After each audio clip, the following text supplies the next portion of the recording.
Mencari SUV 7-seater tapi mahukan performance yang tinggi. Ini dah Proton X90. Let's make it happen. Let's go. Buat hati jadi diam.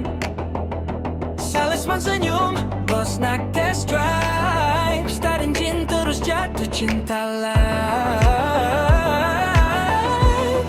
Menggunakan enjin 1.5 turbo 4 silinder inline.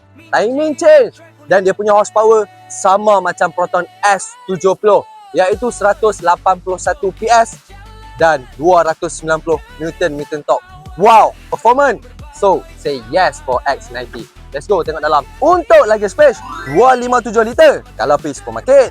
Kalau balik kampung, boleh guna 1011 liter. Nak pindah rumah, turunkan semua seat, boleh dapat 2050 liter. Lembu pun boleh ambil.